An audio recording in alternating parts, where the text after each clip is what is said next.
Hello everyone, welcome back to the channel. This is the third video of the series, and in this video we will try to find out, or we will try to explain and see in practicals where exactly MCPs and API sits and what is the difference between MCP and the APIs. So because people always have this the discussion pointers like how MCP is different from the API and why MCP is even required when APIs are already exist. So we'll try to give answer of all these questions, and by the end of this video you will be able to understand what is MCP, where exactly MCP sits.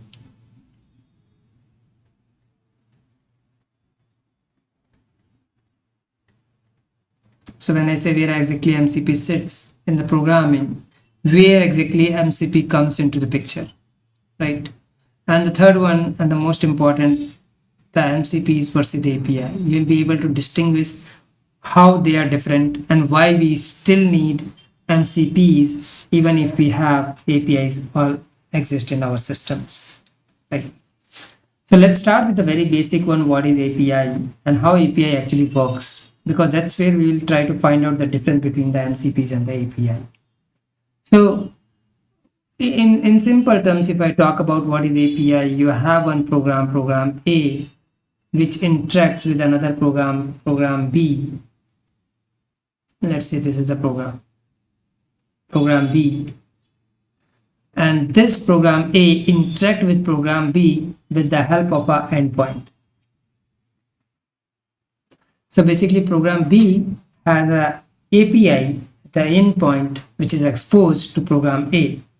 Now program A will hit that API and get the response from program B, right? So this will be your request and this one will be your response, and both comes from the endpoint itself, right? So you'll hit the API, you'll hit the endpoint, you'll get the response.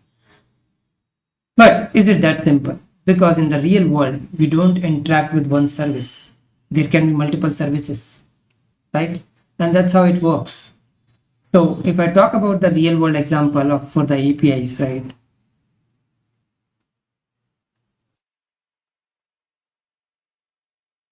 What happens is you will have your program, let's say your application 1. This application will interact with multiple services. Okay, let's say services 1, services 2,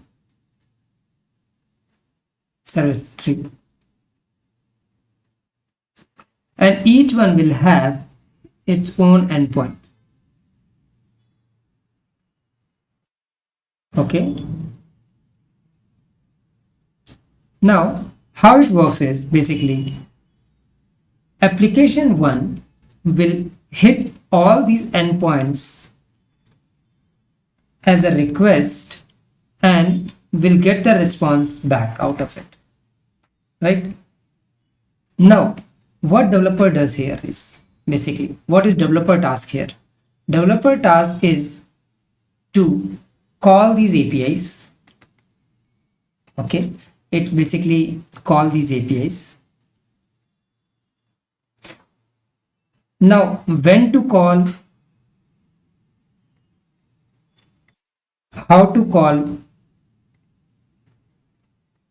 and which one will be called at what time, right? Decided by the developer, correct?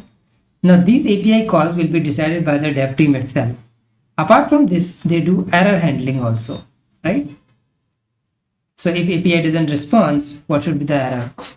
If it failed, there should be a retry mechanism, right? So these kind of things generally developer does to make sure it programs works, right? But in the simple words, you might be interacting with one service called DB, one service with the file, maybe servers, the other one may be APIs or maybe Google, Gmail, right? All those services are there, correct?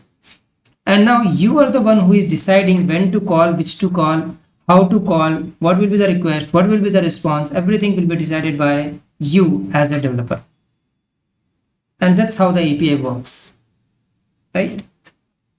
Now let's extend this example a little bit more, and I'll say now the AI comes into the picture. Okay, now you have added one LLM in your application, app 1. Okay, now we will add the AI in our application, right? So basically, let's say now our application, this is our application, and we have AI in place. When I say AI, any LLM, okay, large language model, and you will still have these services available. Let's say serve 1, service 2, and service 3. Now what happens is, since we have the LLM, people think that LLM will go and directly hit these APIs, but this doesn't work like that. Your AI will not know anything, right? It will not be able to call anything directly. It needs to know the context about the application itself. So first of all, you have to feed the application, you have to feed the LLM all together, like which or what all activities generally our API does. Okay, so now application will feed all the information related to the application itself in the AI. And when users say maybe query the database or something, right? So AI knows that I have an endpoint, right? Or I have a function called query database. The AI will call this function, function 1, for querying the database, and based on that function, again the API will go and hit the database endpoint. So again, AI here is deciding which function to call when, just because AI knows what your application can do. So you see this? So till now developer was deciding when to call, how to call, which to call. Here now we have given that flexibility to the AI, and now AI will decide at the runtime based on our prompts like which method to call. Okay, so now it tells your application which API should be called, and then again application will go and call that API. So end of the day, you're still hitting the APIs. Now it works, right? So since application has all the information, it can easily do that. There is no issue at all. So LLM is just a basically a mechanism to decide which tool and when to be called. That's it here. Nothing else apart from this. Now think about it. Till now we are talking about one of the application and things are working as it is. Let's go one step ahead after this, right? And see how things get changed when we include another application. So let's say we have created another application here, application 2. Now this application does more or less same kind of or basically this application also interact same kind of services, right? Although it performs different things, but again it will hit the same kind of or it will basically interact with the same kind of services. So what this application will do, again we will write the APIs, different APIs, right, which will interact to service 1 or to service 2 or to service 3. And since this is created by someone else, obviously they have their own ways to write it, their own logic to write it, right? And again LLM, what it will do, it will again just decide like which API when to call. That's it, nothing else. These are the functions will be decided by the LLM. So if you see here, for each application we are creating different functions or different way to call the same APIs or to call the same endpoints, right? Because the endpoint will be still same for these services. So if you notice here, right, we are kind of doing a duplicate work, correct? Now think about it, how to solve this problem, right? because we are kind of rewriting the entire thing again and again. You will be using your own application for the for the let's say Slack, right? I'm also using my own application to connect to the Slack, or basically the Jira, or maybe the database, right? But more or less we are hitting the same kind of APIs, because the endpoint will be same for those applications. So think about it, right? How to standardize it, and that's where the MCP comes into the picture. Okay, so I'll just pause the video and draw this diagram again one more time to clear the differences. Okay, so I'm done with this. Now, if you remember my last video, right, and if you remember, we talked about MCP clients and MCP servers. So I'll just try to give you a little more information on that, right? The same thing, so that you'll be able to recall. So we talked about MCP clients and MCP servers, and I just draw here MCP servers here, and I'll say in our applications we will have MCP client. If you don't remember it, no worries, I'll just explain you quickly. Okay, so MCP client will have the entire information given by the MCP servers.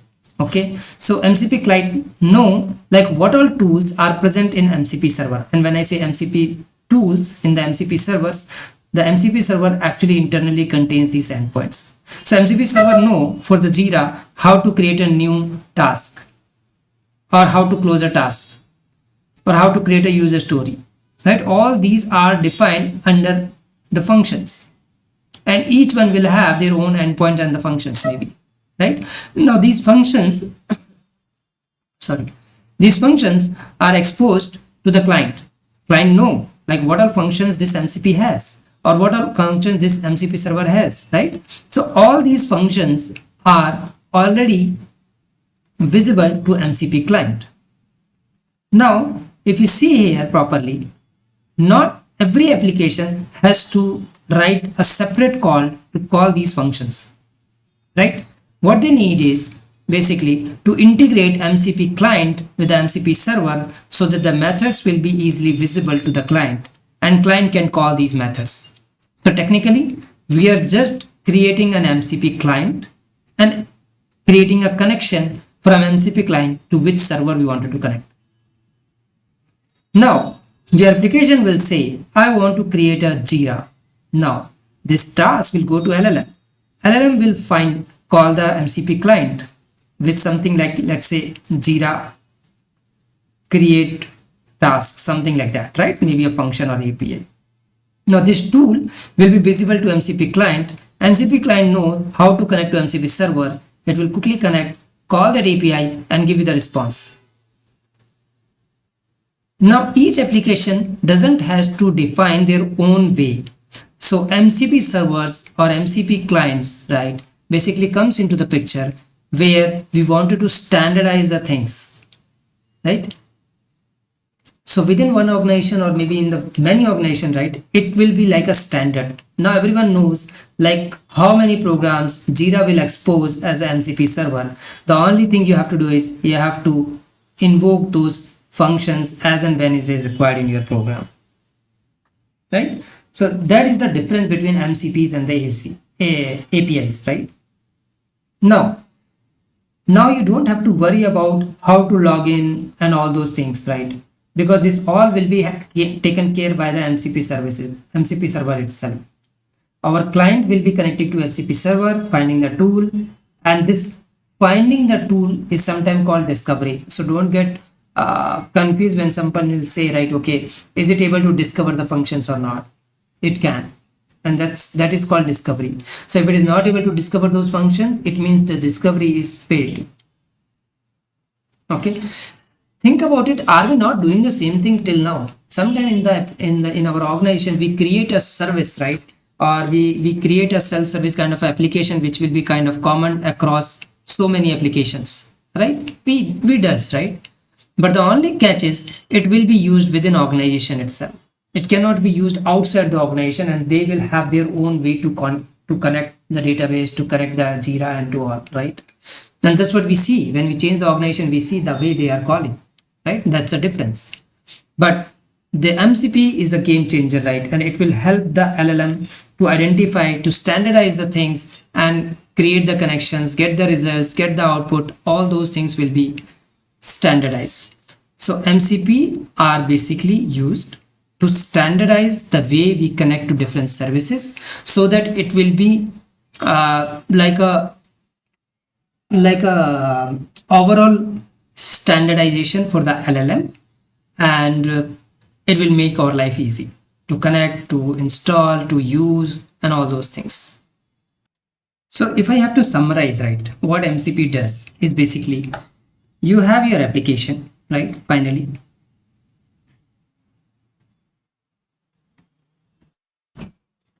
now this application will have a way to interact with the agent. Now agent will talk to the client, and this client is the important piece where developer actually works. They still have to see how they wanted to handle the credentials, how they wanted to do the request, how they wanted to store the response, right, results, how they wanted to take care of the failures, right? This is still from the development side. All what MCP does is basically will give you a standardized execution layer on top of this, right? You're still doing everything. It's just that you have one execution layer which is already given in terms of APIs, and then in terms of MCPs, and then you can interact, right, the services, whatever you wanted to invoke. So this is how MCP works, and this is how it is different from the APIs. So I hope this video will be helpful for you guys. In the next video, we'll see practically how we can create our own MCP client, how we can host, interact with multiple servers, right? Thank you. Thanks for watching this video. Bye.